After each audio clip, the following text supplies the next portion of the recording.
अस्सलामुअलैकुम। आज मैं आपको बुक D1 जिसका चैप्टर 7 है उसकी एक्सरसाइज 7B के क्वेश्चन 9 और 10 कराऊंगी। क्वेश्चन 1 to 8 इससे पहली वीडियोस में मैं करा चुकी हूँ। ये आपको एक्सरसाइज 7B की प्लेलिस्ट में मिलेंगे। क्वेश्चन 9 रीड करते हैं। A man is 6 times as old as his son. Question में हमें गिवन है कि एक मैन है जिसकी एज 6 टाइम्स ज़्यादा है अपने सन की एज के मुकाबले में। 20 ईयर्स लेटर, 20 साल के बाद, the man will be twice as old as his son. 20 साल के बाद जो मैन है वो टॉइस हो जाएगा, उसकी एज डबल हो जाएगी सन की एज से। Find the age of the man when his son was born. हमें एज फाइंड करनी है मैन की जिस वक्त उसका बेटा पैदा हुआ था। इसको हम इस तरीके से करेंगे कि सबसे पहले हम लेट कर लेंगे कि जो सन की एज है वो एक्स है, क्योंकि जो फादर की एज है वो सन की एज से 6 टाइम ज्यादा है, इसलिए हम सन की एज को लेट कर लेंगे कि वो एक्स है। Let son's age is equal to X, और जो फादर की एज है, जो मैन्स एज है,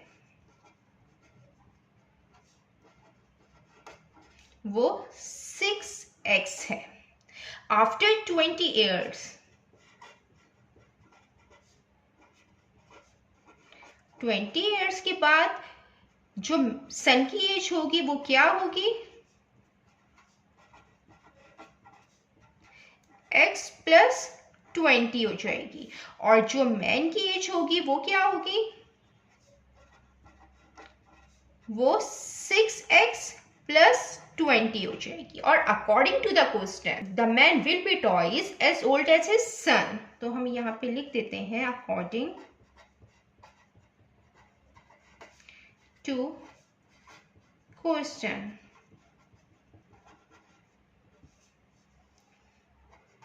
man will be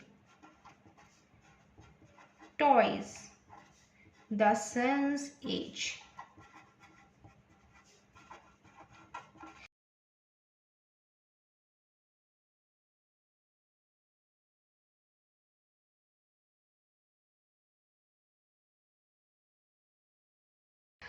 तो इसको हम इस तरीके से सॉल्व करेंगे कि इससे जो है हम x की वैल्यू फाइंड कर लेंगे, हमें सन की एज मिल जाएगी 6x प्लस 20, और ये 2 जो है इस होल ब्रैकेट से मल्टीप्लाई होगा x से, फिर 20 से 2x टाइम 2x हो जाएगा, और 220 टाइम्स 40 हो जाएगा। अब हम x की वैल्यू को सेपरेट कर लेंगे, 6x एज इट इज आएगा, यहाँ 2x प्लस में है, जब ये दूसरी साइड पे आएगा माइनस पे हो जाएगा, और यहाँ 40 एज इट इज आएगा, यहाँ पे प्लस 20 है, जब ये दूसरी साइड पे आएगा माइनस 20 हो जाएगा। 6x माइनस 2x, ये 4x आ जाएगा।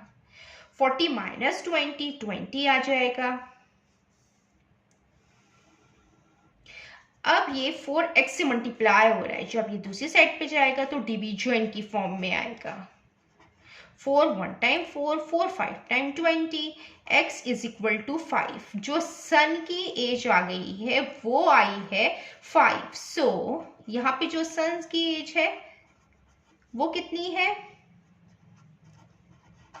वो x है, मीन्स के वो 5 आ गई है, 5 ईयर्स हो गई सन की एज। और जो मेंस की एज है 6x है, तो वो जाएगी 6 multiply by 5 is equal to 30 years. 30 years हो जाएगी। अब हमें इसके अंदर फाइंड क्या करना है? हमें फाइंड करना है the age of man when his son was born. तो हमें ये फाइंड करना है। तो age of man when son was born, तो मैन की एज कितनी होगी जिस वक्त सन बॉर्न हुआ है? तो अगर यहाँ पे मैन की एज 30 है और जिस वक्त सन बॉर्न हुआ था, तो मैन की एज कितनी होगी? तो 30 माइनस 5 होगी। तो 30 माइनस 5 25 आएगा, आएगी 25 ईयर्स।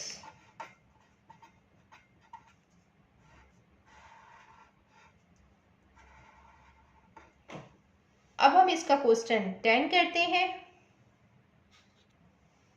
क्वेश्चन 10 हम रीड करते हैं। अ chocolate cake cost $2 more than अ बटर केक। क्वेश्चन में हमें गिवन है कि एक चॉकलेट केक की जो कॉस्ट है वो $2 ज़्यादा है बटर केक के मुकाबले में। The cost of 6 chocolate cakes and 5 butter cakes is $130.80।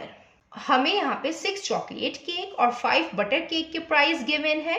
Find the cost of a chocolate cake. हमें चॉकलेट केक की कॉस्ट फाइंड करनी है। इसको हम इस तरीके से करेंगे कि सबसे पहले हम लेट कर लेंगे कि बटर केक को x के इक्वल, क्योंकि जो चॉकलेट केक की कॉस्ट है वो $2 मोर देन अ बटर केक, उसकी $2 ज्यादा है बटर केक के मुकाबले में, इसलिए हम लेट कर लेंगे butter cake cost is equal to x और चॉकलेट केक कॉस्ट $2 ज्यादा है तो x प्लस 2 हो जाएगी। हमें गिवन है the cost of 6 chocolate cake and 5 butter cake is $130.80। हमें चॉकलेट केक 6 और 5 बटर केक की हमें कॉस्ट गिवन है और वो है $130.8। तो जो 6 चॉकलेट केक है और हम उसको उसके कॉस्ट से मल्टीप्लाई करेंगे, वो प्लस x प्लस 2 है, और प्लस 5 बटर केक है, तो ये हमने x यहाँ पे लिखा था। चाहे तो आप यहाँ पे ब्रैकेट नहीं लगाइएगा, मैंने ब्रैकेट लगा दिया है। ये इज इक्वल टू, ये इक्वल है $130.80 के। अब हम 6 को इस होल ब्रैकेट से मल्टीप्लाई करेंगे तो 6x टाइम x आ जाएगा, 6x प्लस 6 2 टाइम 12 आ जाएगा, ये हो जाएगा प्लस 5x आ जाएगा इज इक्वल टू 130.80 आ जाएगा। अब ये 6x plus 5x 11x plus 12 is equal to 130.80। अब 11x एज इट इज लिखेंगे, ये 12 प्लस में है, जब ये दूसरी साइड पे जाएगा तो हम माइनस में हो जाएगा। ये x की वैल्यू को हम सेपरेट कर लेंगे क्योंकि हम यहाँ पहले बटर केक की कॉस्ट फाइंड करेंगे, देन जब वो आ जाएगी फिर उससे हमें चॉकलेट केक की कॉस्ट फाइंड हो जाएगी। तो यहाँ 12 आ जाएगा। जब हम इसमें से 12 माइनस करेंगे 130.80, 12.00 हम इसको माइनस कर लेंगे, 0 का 0 8 का 8, ये इसको 1 देगा, यहाँ 2 बचेगा, ये 8 आ जाएगा, 2 में से 1 माइनस 1 आ जाएगा और ये 1 आ जाएगा, तो ये आएगा 118.80, यहाँ आ जाएगा 11x से मल्टीप्लाई हो रहा है, जब ये दूसरी साइड पे जाएगा तो ये डिवीजन की फॉर्म में आएगा। इसको मैं आपको डिवाइड करके भी दिखा देती हूँ। 118.80 है। 11 1 टाइम 11, 11 माइनस 11 0, ये नीचे आ जाएगा 8, 11 0 टाइम 0, ये 8 एज इट इज आ जाएगा, ये पॉइंट ऊपर आ जाएगा और ये 8 नीचे आ जाएगा। 11 8 टाइम्स 88, 88 माइनस 88 0, ये 0 है, ये यहाँ ऊपर आ जाएगा। तो जो x की यहाँ पे वैल्यू आई है वो आई है 10.80। ये कॉस्ट है बटर केक की जो हमने यहाँ लेट किया था। तो हम यहाँ लिख देते हैं बटर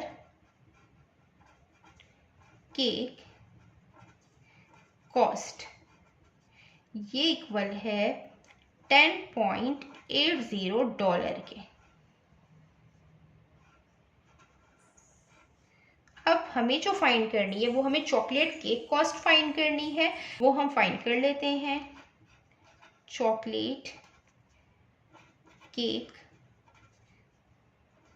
कॉस्ट ये इक्वल है x प्लस 2 के, तो x प्लस 2 ये इक्वल हो जाएगा, x है 10.80 और प्लस 2, तो ये इक्वल हो जाएगा 10 प्लस 2 12, $12.80।